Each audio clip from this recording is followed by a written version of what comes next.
My Discord stalker. Ever since I can remember, gaming was more than just a hobby for me. It was a lifeline.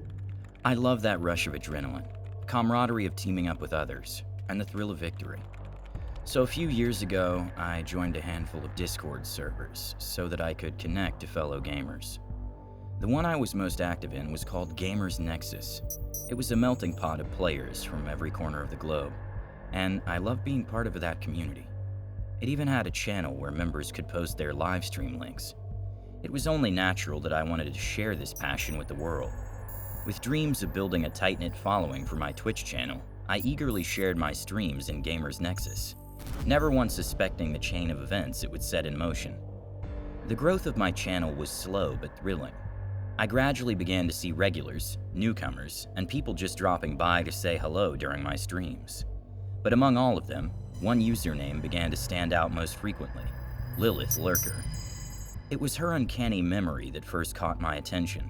She'd bring up obscure moments from past streams, even mentioning specific reactions or comments I made. She was active, engaging, and often stood out with her comments, which were a mix of playful banter and detailed references to my gameplay. It felt good to have a dedicated fan, someone who was genuinely invested.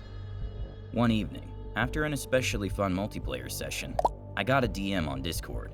It was from LilithLurker. Excited, thinking it might be some feedback or maybe a game suggestion, I clicked on it. Instead, the message contained a photo, showing the outside of my favorite coffee shop. I frequented it often on weekends. Lilith's caption beneath the photo read, "Thought I might find you here, maybe next time." The photo was empty of people, but the implication was clear. She knew where I spent my time off stream. After that first message, I started receiving nearly constant notifications from LilithLurker. I didn't open them, but that didn't stop her from sending me message after message. I debated confronting her. Maybe if she understood how unsettling her actions were, she would stop. But I was also afraid of provoking her or escalating the situation. Then, LilithLurker's comments subtly began to change. There were mentions of how I had looked that morning, or how she loved the new poster on my wall, things I hadn't shown or talked about on stream. It was as if she had an inside view, and every ping from her began to make my anxiety spike. Each stream became a balancing act for me. I wanted to maintain a connection with my community, to foster positive vibes and interactions, but LilithLurker's presence was a looming shadow. Whenever I went live, she was there, always watching, always commenting. The regulars began to notice too. Most who noticed made jokes about her crush on me, while a few privately messaged me, voicing concerns about her intense focus. A few weeks in, after a marathon session, I noticed yet another direct message on Discord from her. The preview showed me that this one contained a file. I considered ignoring it, but curiosity got the best of me, and I had to click. This time, I was met with a clip. At first, it just seemed like a replay from my most recent stream. But then, I noticed the perspective. It wasn't from my usual camera angle. It was as if someone had filmed my room from outside my window. The message below the clip read, "You're even more captivating up close." A shiver ran down my spine. I immediately rewatched the video, hoping I had misinterpreted, but the unsettling reality remained unchanged. I tried to rationalize. Perhaps she had some tech skills and managed to manipulate the footage. But deep down, I felt a gnawing horror building in my gut. I went ahead and bought new curtains and blinds for my windows. However, each time I sat down to stream, a nagging worry persisted. Was she somehow watching me beyond the confines of my screen? Feeling a bit disturbed, I decided to reach out to the admins of Gamers Nexus. I detailed the odd interactions, the photo, the footage from outside my window, and the growing unease I felt with her persistent presence. The admins were responsive, expressing concern about the situation. They promised to investigate the matter, and as a safety measure, temporarily banned LilithLurker from the server. Relieved that they took the issue seriously, I hoped that might be the end of the matter. However, as days turned into weeks, LilithLurker's presence remained palpable.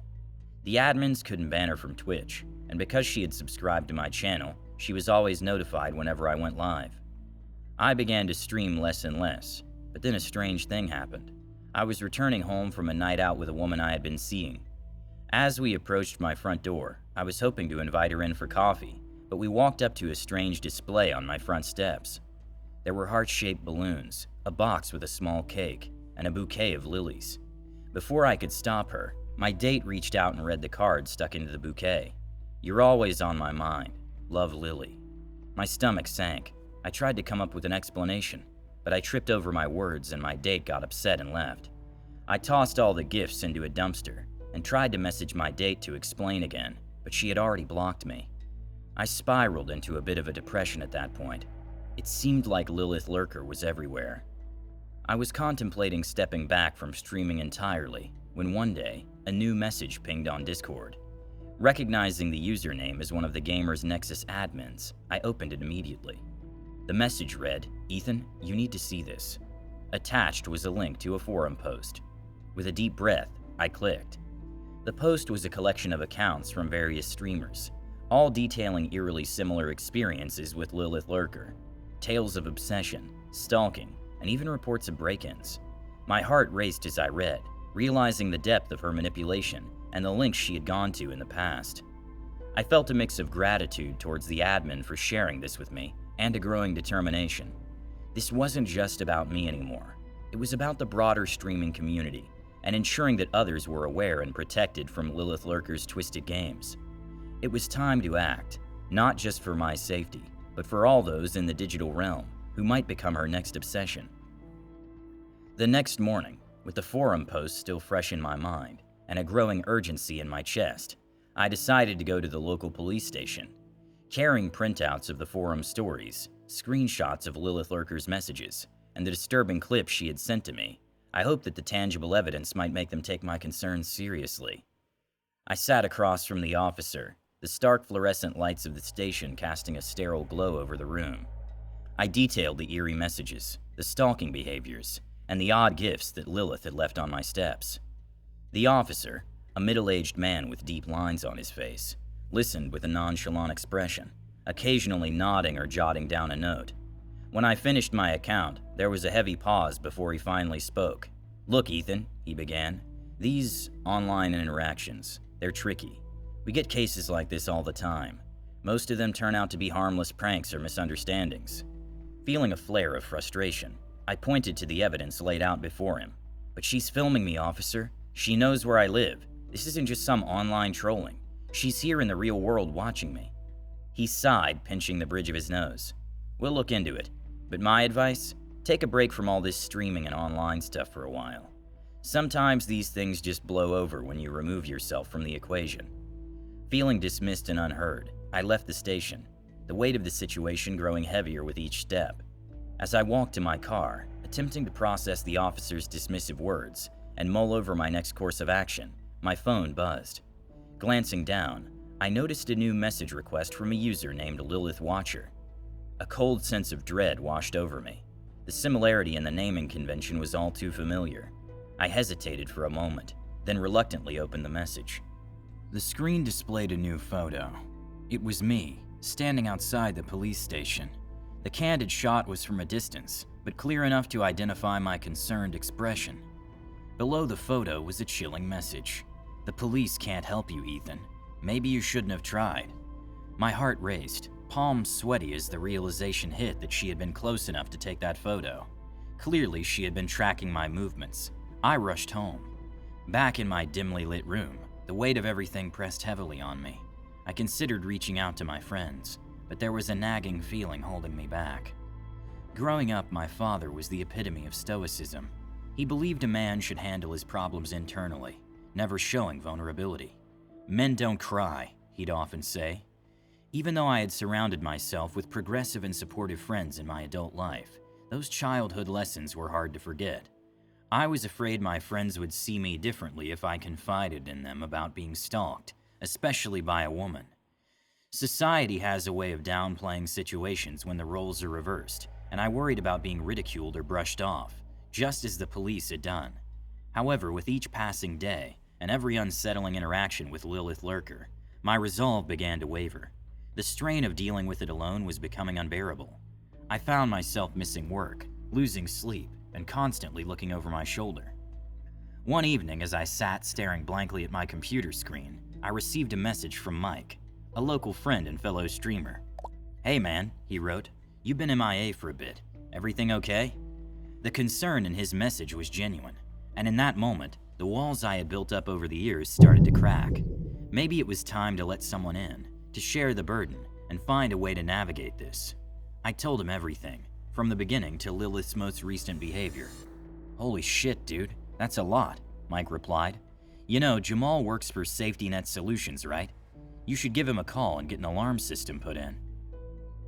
We continued to chat, and Mike ended up offering to gather up our friend group that weekend and head to my house to quickly install a brand new security system. I suspected that he just wanted an excuse to get our pals together, but still, I felt more supported in our 10-minute conversation than I had felt in weeks. First thing the next morning, Mike let me borrow a video recording doorbell until we could get my new security system installed. Feeling a mixture of apprehension and hope, I tried to get through the week. I thought of the peace of mind my friends would hopefully bring, and I didn't stream at all in the meantime. I stayed off social media, Discord, everything, and just focused on my day job and putting one foot in front of the other. But every night, sleep proved elusive. Anytime there was a small noise, my heart would race, and I would be sure that there was an intruder. But no matter how many times I searched the house, I found nothing. The night before my friends were scheduled to come over, I heard a faint scraping sound coming from downstairs. I ignored it, telling myself I was just hearing things, until it was followed by the soft creak of a floorboard. Adrenaline shot through me. Springing out of bed, I quietly moved toward my bedroom door, straining to hear any more noises. There it was again, a faint whisper, a shuffle of movement. I tiptoed down the staircase. My eyes were still adjusting to the dark, and as I peered around the corner into the kitchen, I could discern a shadowy figure rifling through my silverware drawer. I inched closer as the figure stilled and slowly turned towards me. LilithLurker. For a moment, we just stared at each other, the air thick with tension.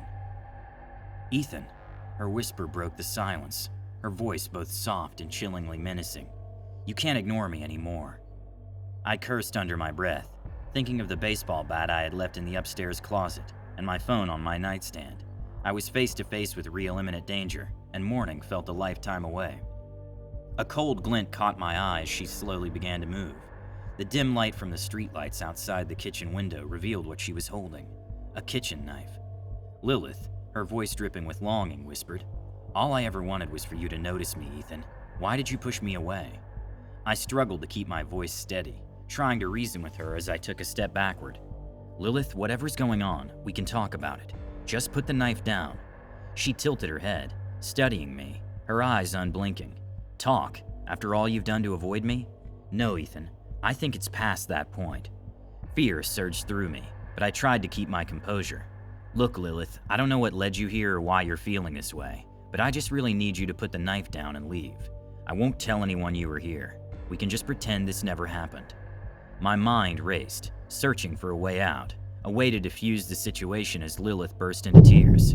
"Stop calling me Lilith," she ordered as she stabbed my countertop repeatedly, but she quickly turned back towards me, smiling widely despite the tears running down her face. "You know, I prefer Lily, and why would I pretend that this never happened, that we never happened? Ethan, you can try to fight it, but you can't fight us." She took a step towards me. Suddenly, the sound of banging echoed from the front of the house. Both of us instinctively turned toward the noise. "Ethan?" It was Mike's voice, sounding urgent and alarmed.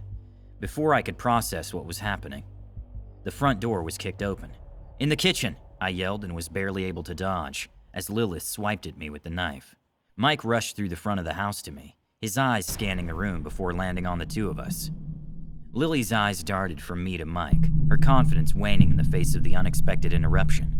Seizing the moment, I lunged for the closest object on the kitchen counter, a frying pan, and swung it towards her.